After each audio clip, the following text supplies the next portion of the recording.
Aujourd'hui, je vous parle de la posture Chaturanga Dandasana en lien avec les tendinites de l'épaule, la tendinite de la coiffe des rotateurs et la tendinite aussi du long biceps. Ces tendinites apparaissent souvent, j'ai envie de dire, à cause de la posture du Chaturanga parce qu'elle est simplement mal comprise.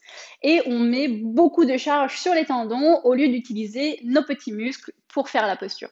Pour ça, on va vraiment comprendre l'action nécessaire de l'épaule quand on descend dans la posture du Chaturanga. Pour ça, on peut se tester la posture et voir cette activation en étant dans ma position assise sur les talons.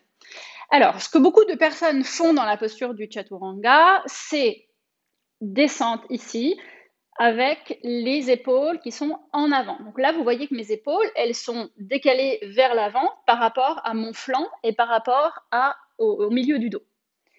Alors qu'en réalité, la posture du Chaturanga, on doit garder les épaules au niveau du dos et en pliant les coudes.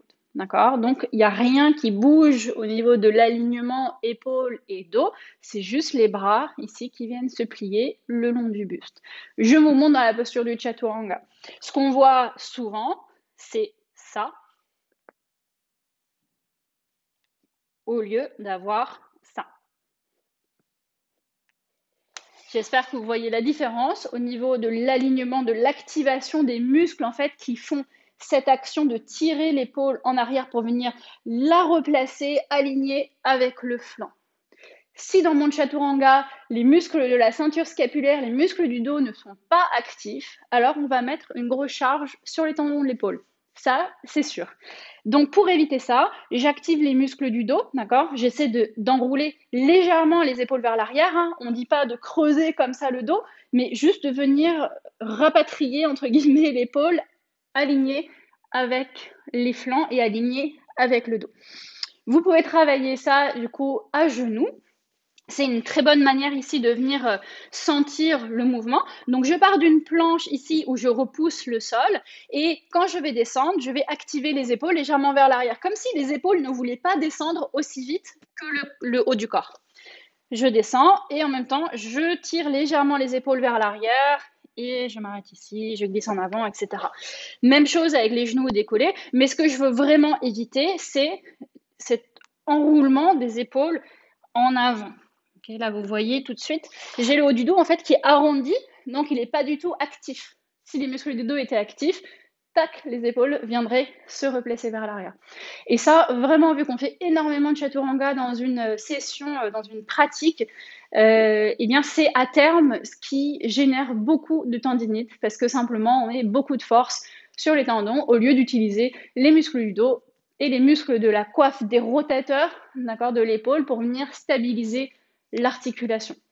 En plus de ça, si vous laissez descendre les épaules en avant dans votre Chaturanga, vous faites comme une rotation interne du bras, d'accord? Même si le coude ne s'ouvre pas sur le côté, le fait de laisser l'épaule tomber, comme ça, il y a une rotation interne qui se crée au niveau de l'articulation.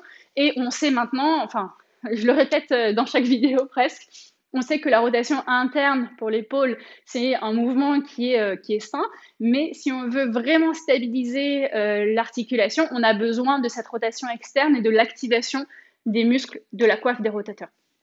Essayez ça, voyez si ça change quelque chose dans votre manière de faire les Chaturanga et surtout enseignant de pratiques posturales, je vous invite vraiment à faire attention à ça parce qu'à terme, une tendinite peut éventuellement se créer et la tendinite chronique de l'épaule, c'est vraiment un calvaire à faire partir et à soigner. Donc, soyez vigilants par rapport à ça, mais surtout, je ne veux pas du tout vous communiquer de la peur du mouvement. N'hésitez pas à bouger dans tous les sens, mais dans les mouvements qui sont répétitifs, essayez justement de bien les décortiquer, de bien les comprendre et puis de les analyser. Ça vous aidera à construire une pratique plus forte et surtout une base solide après pour évoluer dans des postures d'inversion, par exemple, ou des postures en appui sur les mains. Et votre épaule sera beaucoup plus solide pour accueillir ces postures. N'hésitez pas à me dire si ça vous parle, si vous avez déjà entendu ça et à partager cette vidéo avec les personnes qui en auraient besoin.